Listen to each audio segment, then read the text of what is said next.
Cecil, DC, the Brian Supreme, Brain Supreme. Todd, you can't spell brain. I misspelled it. Steve, Rock and Roll Gibson. They're known as a tag team. You see them in the Geico commercial. DC and Steve joining us on the program. How you doing, sir? I'm doing great. Thanks for joining us on the program. How wild has this ride been this month? It's been fun. Really hasn't been a ride. We're used to it. We've been doing this forever, man. So we're just happy to be blessed and happy to continue on bringing happiness to everybody in the world. Take me back to, the early 90s? Mm-hmm. And who came up with the idea for the song? All right. So I heard you before the break, and you got that totally wrong. Wait, Cinnamon was not involved in this, or Chocolate? Wait a minute. I'm going to tell you the story now. Okay. Back then, it was a popular saying, right? So it's kind of like lit it was, or any popular catchphrase. There are going to be a whole bunch of people that make songs about it, right? Okay. So in my situation, we used to say it at a club I used to work at as the DJ called Magic City in Atlanta, Georgia. How are the wings? The wings are wonderful. That's what I thought. So, I remember, we used to just party, and it was one day, it's called mid-shift, around 7 p.m. It was Chocolate, Cinnamon, Dark and Lovely, Coco, Vogue, and several other girls. It just kind of erupted. And it just kept going, right? And we had been doing it, but I never paid attention to it. And then it just went on the night shift with Vanity, Sparkle, Tinkle. So you understand? So it's basically a party record in the club.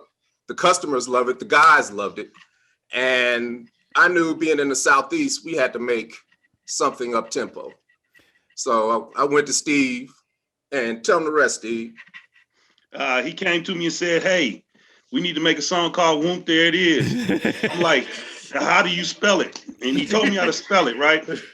And then after that, he told me, "Hey, man, it has to be a up-tempo track, some down south stuff." And I'm like, "Wait a minute, man, we're from Denver. I don't know how to make that." He said, "Well, you're gonna have to, man." He said, "Do it your way." And then from there, man, he told me, he said, "Hey, man, just remember Planet Rock and Egyptian Lover, Egypt, and all that type of stuff, just some up-tempo stuff." And that's when I put the beat together, and we went to the studio, we laid it down, and shoot, the rest was history, man. Okay, but when it's whoop, there it is, are the strippers taking off their clothes? Is that where it's... Strippers are already naked. They're already naked. And see, back then, it wasn't about making it rain or throwing money. It was about who had the biggest garter belt. So if the girl's garter belt looked like an afro on their leg, that was the girl that had the most juice and had the most money. That's a historical fact. Okay. Yeah. I knew this, by the way. Can we get off of this? Wait, this is part of the story. This is what makes the story so great. I don't know if Geico's going to like this. I think you're all set. When did you know you had something? I left the studio. And it was on we mixed it down to a cassette tape. For all you youngins out there, a cassette tape was right after the 8-track tape, but before the CD, right? I used it in. Drum machines and samplers to make the record. Yep, exactly. Not a computer, not a laptop. Yeah, exactly. And I popped it in the tape because I was a DJ. I set up, popped it in, and I played it. And to this day, that is the biggest response I've had as a DJ on any record I've ever played. At least 10 to 15 people came and was like, "Man, what is that?" And I knew, and we had other songs and other songs done well. So I kind of sat on it for a while. I didn't really realize what I had. And then one of the girls was like, "How come you don't play Whoop There It Is anymore?" And I was like, "I'll play it for you." And I played it again, and it was the same thing. And then one of the record reps, Alan Cole, was like, "Man, give me that. I'm gonna take that to New York and let them hear it." And then shopped it for a deal. And then we got with Bellmark Records, and I left Magic. I gave my 2 weeks of Magic City, left Freaknik 93, and a month and a half we were platinum. And it went platinum a few times. Steve, when did you hear about maybe they wanted to do a commercial with you guys? Like, how did that come up? Actually, they sent DC an email, and he sends me all the emails because he has our business account. So, he sent me the email, and we discussed it, man, and said, "Hey, let's keep our mouth shut before we blow it, because if you get to talking too much, you're gonna blow it, man." And we agreed upon that, and everything happened for us, man, and we're grateful for it. How many takes? Oh man, it was all day shoot. It was all day shoot, but it was cool for me because I'm an actor and a voice artist, right? So this was par for the course for me, right? But Steve can explain how it was for him. Man, it was exhausting to me, man. When I went home, I went to sleep and slept all night like a baby, man. I was exhausted. We danced so much that day, man. It was like, oh man, I never danced that much, man. Didn't even realize there's a million takes of it. Yeah. I love the sprinkles. You know what that's from, don't you? You know what sport? That's from a sports. That's like a sports Icon. Analogy, right? Sports You know when legend. LeBron goes to the table before he comes in and does the chalk? Yeah. Okay. That's sprinkles. That so you're giving a shout out to LeBron. I'm giving a shout out to LeBron James because he inspired the sprinkles. But cinnamon and chocolate came up with they inspired the song. Yeah, and Vogue, and Tinkle, and Vanity, and Dark and Lovely.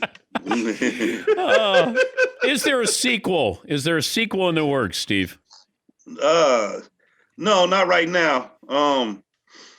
Yeah, man, we kind of, hey, it should be. It should be more sequels, a lot more. Whoever wants to do them, let's do them. Yeah. And you know what's great is you got a younger generation. You got young kids. My guys, their kids, they just walk around and they probably don't even know that they're singing, peanut butter cookie dough. But they're doing it. I mean, it's really catchy. We're actually about to do a Scoop There It Is challenge. Ooh. Where everybody, I've been getting a lot of videos where people record their babies in front of the TV, and then when the commercial goes off, the baby starts screaming, play it again. So they sit there rewinding it over and over and over again. The babies just don't even know how to walk. Like, we've been baby's first step because of this commercial, because they find the way to get up on the TV and just start dancing. So we're about to do a Scoop There It Is challenge, and the winner, I don't know if I'm gonna do some T-shirts. I'm gonna do, I don't know what I'm gonna do, but we're going to do something. So be on the lookout for the Scoop There It Is challenge. No, it's great. It's fun. And oh, yeah, definitely. But don't you have the people in the background doing Kid and Play? Aren't they the parents? Yeah, that's Nikki and Anthony, right? And I love that part because their Kid and Play is flawless. I was like, whoa. And all that stuff was really like impromptu, man. We just did it on the spot, man. So yeah. Can you give me a little taste here before I say goodbye? Got the commercial. No. All right. Here we go. Okay, here we go. Here we go. All right. Party people! There you go. Steve, I was waiting for you. Oh. I'm taking it back to the old school. Because I was going to kick in. Old food. So cool. I was going to kick in there a little bit, Well, you want to get down? Oh, you know me. Show you the way. I went to Gold Club in Atlanta, never Magic City. I know you did. Yeah. I used to go to Gold Club too. Yeah. We all used to go to Gold Club. That's where I first met Portia and Cinnamon and Sprinkles and Tiffany to the main stage. Strawberry. Yeah. For the top 10 for the Bob, no tip, no strip. Hey, yes. Congrats, guys. Thanks for joining us, and hopefully we could see more with this. We appreciate your time. We appreciate you inviting us. All right, thank you, guys. So that's tag team right there.